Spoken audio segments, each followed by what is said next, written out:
ખેરગામ તાલુકાના મામલતદારશ્રીને આવેદનપત્ર પાઠવાયું હતું।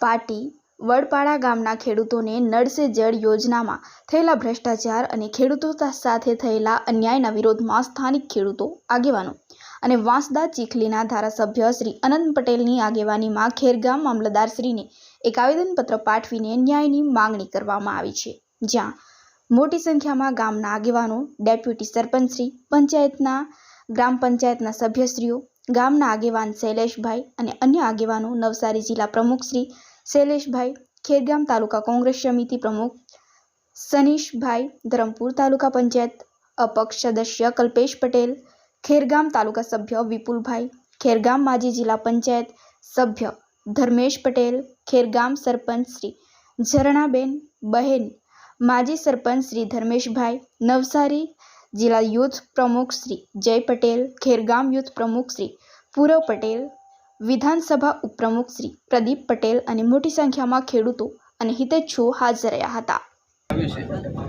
તથા તે ઉપરાંત તોડવેરા ગામોમાં પણ પાણીના સંપ ટાંકી પણ જે જગ્યાએ સંપ બનેલ તેમાંથી અન્ય ખાતા નંબર ને બ્લોકમાં બનાવી ઇરાદાપૂર્વક ભ્રષ્ટાચાર કરવામાં આવેલ છે।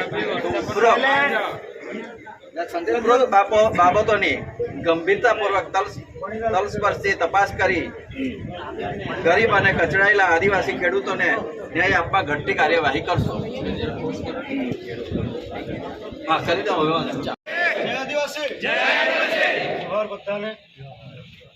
આપણે જે અન્યાયના વિરુદ્ધમાં આજે ભેગા થયા છે, એક અઠવાડિયા પહેલા પાટી ગામે મિટિંગ થયેલી અને ત્યારે જે જુસ્સો હતો એનાથી વધારે જુસ્સા સાથે આટલા વરસાદમાં પણ ભેગા થયા, તે બદલ પાટી ગામના ખેડૂત મિત્રો અને ભાઈઓ બહેનોને ખૂબ ખૂબ અભિનંદન। સાથે હંમેશા અન્યાય હોય ત્યાં આગળ પડખે ઊભા રહેશે તમામને એવા વાંસદા ચીખલીના ધારાસભ્ય અનંતભાઈ, સચિનભાઈ, શૈલેષભાઈ, ઝરણાબેન, માજી જિલ્લા પંચાયત સભ્ય ધર્મેશભાઈ, પૂરવભાઈ, જયભાઈ, તમામ આગેવાનો તમને સહકાર આપવા માટે આવ્યા છે। પરંતુ અહીંયા ઊભા હતા જ્યારે અનંતભાઈ એક વાત કરી કે જે આપણી સાથે જે અન્યાય થયો છે ને, એ અન્યાય કરવાવાળો બી આપણે ત્યાંનો જ છે અને અન્યાયને સહન કરવાવાળા બી આપણે ત્યાંના જ છે। એટલે સૌથી પહેલાં તો ગુનેગાર આપણે છે કે આપણે અન્યાય સહન કર્યો, એટલે એ જે આપણા પર અત્યાચાર કરે, અત્યાચાર સહન કરવાવાળા પહેલાં તો ગુનેગાર ગણાય। એટલે તમને અભિનંદનને પાત્ર છે કે આખા નવસારી જિલ્લામાં તમે માથું ઊંચાઈતું અને પેલા લોકોને હલાવી નાખ્યા। આ લડાઈ તો આપણે જીતીશું જ, પરંતુ ખેડૂત ભાઈઓને પણ વિનંતી કે આ એક જ લડાઈ નથી, એવી અનેક લડાઈઓના પડકાર આપણા વિસ્તારમાં આવી રહ્યા છે। આજે તમને અનંતભાઈ કે તમામ આગેવાનો સહકાર આપવા માટે આવ્યા છે, તો આવનાર સમયમાં તમારી પણ ફરજ બને કે જ્યારે આપણા લોકો પર કોઈ પણ જગ્યાએ અન્યાય થાય તો જેમને પણ સમય હોય, કોઈને ટેલિફોનિક જાણ નથી કરતા, પરંતુ એક મેસેજ મળે તો તમામે પહોંચવાનું હોય છે। આપણે એકતા રાખવી પડે અને સંગઠિત થવું પડશે। સાથે અહીંયાના જે મામલતદાર છે, એ મામલતદાર સાહેબને પણ આપણે વિનંતી કરીએ છીએ કે આજે અમે ફક્ત તમારા પાસે ન્યાયની માંગણી લઈને, આશા લઈને આવ્યા છે। જો આગામી દિવસોમાં ન્યાય નહીં મળે ને તો ખેડૂત ભાઈઓ આપણા વિસ્તારમાં જે પાઇપ લાખેલા છે ને ઉખાડી ફેંકવાની તાકાત છે।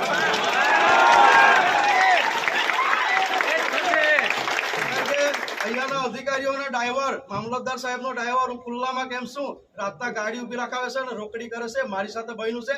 એટલે એવા લોકોથી નથી, આપણે અન્યાય હોય ને તો તાકાતથી બોલવાનું, સામે કોઈ પણ હોય। પછી અનંતભાઈ અહીંયા ખેરગામમાં આવીને માથું ફડાવીને લોહી કાઢીને પણ આપણી સાથે ઉભા રહેતા હોય ને તો આપણી પણ તમામ આગેવાનો, વડીલ ભાઈઓને વિનંતી, આ લડાઈ જીતીશું। આવનાર સમયમાં પણ અનેક લડાઈ કે અનેક પડકાર આવે તો બધા એક થઈને એની સામે અવાજ ઉઠાવીશું। જ્યાં પણ અન્યાય થાય તો યાદ કરજો, જેવાને તેવી જ ભાષામાં જવાબ આપીશું। જય આદિવાસી। તાલુકાના પાટી અને વડપાડા ગામે જે પાઇપલાઇનમાં ભ્રષ્ટાચાર થયો છે, મધુવનની પાઇપલાઇન જે ખેડૂતોના ખેતરમાંથી ગઈ છે, પરંતુ એમને જે રીતનું વળતર મળવું જોઈતું હતું એ રીતનું વળતર મળ્યું નથી।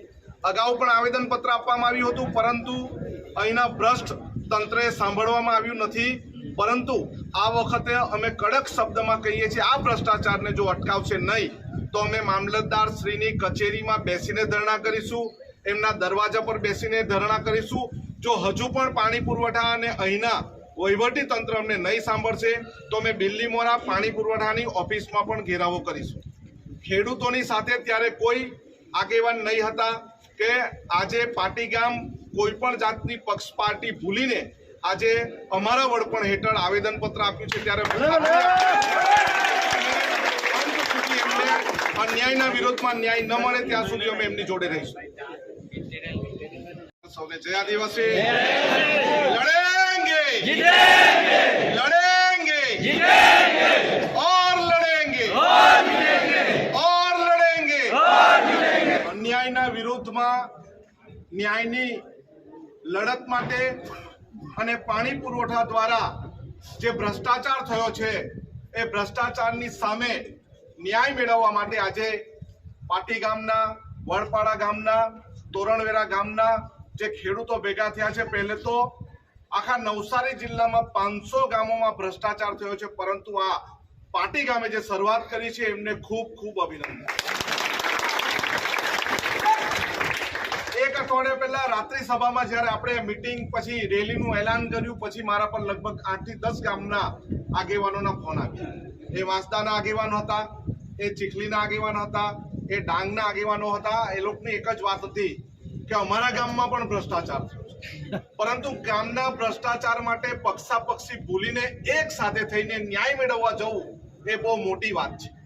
કારણ કે તમારા ગામના સરપંચ અને બીજા આગેવાનો જે છે એમના ડાયરેક્ટ મારા પર તો ફોન નહીં આવ્યા, પરંતુ અમારા જે આગેવાનો છે એમના પર ફોન આવ્યા હતા કે આમાં તમને સમજફેર થાય છે, આમાં અમુક ખેડૂતો જાણી જોઈને પૈસાનું વળતર મળે એના માટે કરે છે. ત્યારે મેં એમને એમ કીધું કે આ રેલીમાં છે તમે બી આવો ને અમને સમજાવો.